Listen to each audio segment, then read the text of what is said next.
nudiat, jambri segar waltajjii nudiat, jambri segar waltajjii.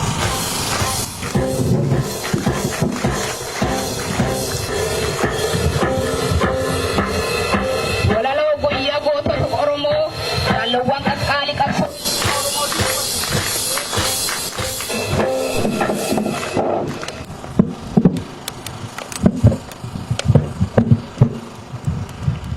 Baga tinggesan baga waliin geenye guyyaa ayyaana gootota si keenya baga waliin geenye jechaa walaloo gabaabaa isiniif dhiyeessa.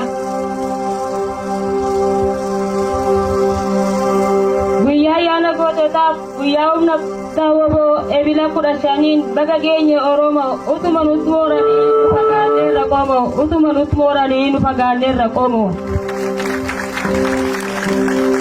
Yoo tofin ilaallu keenya difagoo argaa badiisa keenya eegu woboon buleema margaa warra diinaatiif yaaddoo Oromoof garuu daawwaa warra ruu jiru cuuffee saba isaaf duuchu qaawwaa warra ruu jiru cuuffee saba isaaf duuchu qaawwaa. Humna daawwabooti isaan woboot baasa leenjisee baga kan arguu geenye guyyaa ayyaana goototaan kunoo har'a eebbisiise eeyyaarra geenyeerra kanaan nu ga'e waaqni daandiin sarakkoo ta'us yoomuu hin badu haqni daandiin sarakkoo ta'us yoomuu hin badu haqni. Salphaatti asiin hin geenye akkamiin rakkoo dhabaa salphaatti asiin hin geenye akkamiin rakkoo dhabaa meeqatu itti dhabame qabsoon rakkoochuu qaba lubbuu as deebiin qabne meeqatu itti dhabe kaan dhiigatti lolaasee kaan immoo lafee cabe kaan dhiigatti lolaasee kaan immoo lafee cabe. Guyyaa abdiin Oromoo akka ifa duudhaame guyyaa tiroorroon diinaa Oromootatti caale guyyaa shiftaan Somaalii jaallan amantiin qooddee gaafa tokkummaa Oromoo jaallan sun dhiigaan kuulte gaafa tokkummaa Oromoo jaallan sun dhiigaan kuulte. Gaafatti gaaffii diinaaf deebii lafeetiin laatte gaafa riqicha jabaan lubbuu seennuuf ijaarte. Gaafatti gaaffii diinaaf deebii lafeetiin laatte gaafa riqicha jabaan lubbuu seennuuf ijaarte. Guyyaa gaafa Oromummaan amantiitti mo'ate gammoojjii shinniggaasan lafee goototaa soore gammoojjii shinniggaasan lafee goototaa soore.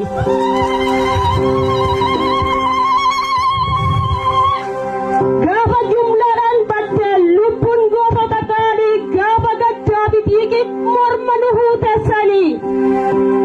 Gaafa jumlaadhaan baddee lubbuun gootota qaalii gaafa gaddaa bitiiqin morma nu huutessanii. Guddaaf xiqqaatuun jedhiin qabsaaf mana haanii bilisummaa sabaatiif kuffisanii kan kufan bilisummaa sabaatiif kuffisanii kan kufan. Garbummaa Oromoof jecha warreen baasan wareega maqaan yoomuu hin badu seenaatu maqaa eega. Ofii lubbuu kennanii kanneen nuuf ta'an aarsaa maqaa kaasee hin fitu seenaatu isaan kaasa maqaa kaasee hin fitu seenaatu isaan kaasa. Kaayyoo isaan eegalan galmaan keenya kutannee gumaa isaanii ni baasna irbuu qabnu eegganne gumaa isaanii ni baasa irbuun qabu eeggadhee. Bilisummaa Oromoof ilmoon abbaa ishee dhabdee. Bilisummaa Oromoof ilmoon abbaa ishee dhabdee ba'aa garbummaan baadhuun haati ilmoo bakkeet gartee bosona keessa joorte haati ilmoo bakkeet gartee bosona keessa joorte. Kitchuun umurii malee qabsoof bosona galtee yeroo nyaachuu qabdutti baalaaf muka sooratte yeroo nyaachuu qabdutti baalaaf muka sooratte. Shamarreen qabsoo seentee jireenya bareedaa isaa dabarsuu dandeessu. Shamarreen qabsoo seentee jireenya bareedaa isaatu dabarsuu dandeessu waan hundumaa obsite lafeedhaa utuu cabdu waan hundumaa obsite lafeedhaa utuu cabdu. Maanguddoon umrii malee saba isaatiif of laatee dadhabbiitu himatiin bosona keessa joora. joore dadhabbii kun himatin bosona keessa joore.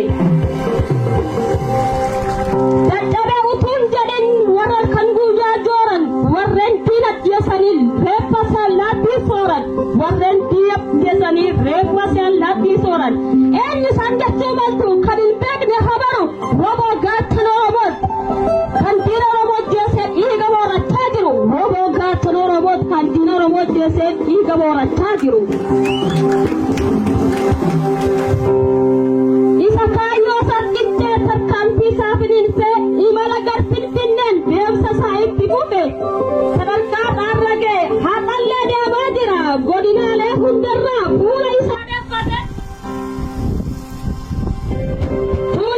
deeffatee gara Finfinnee sanatti injifannoo gurguddaan milkaa'ee darbaa jira injifannoo gurguddaan milkaa'ee darbaa jira.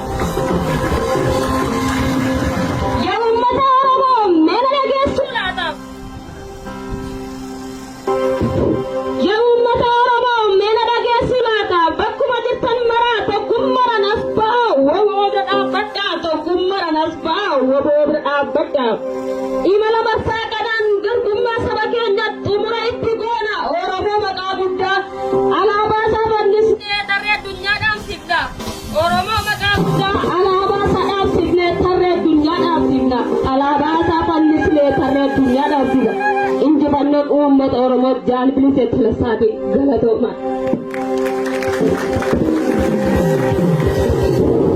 Ayyee jaalbilee narfa salisin nu deebisa hawajaan.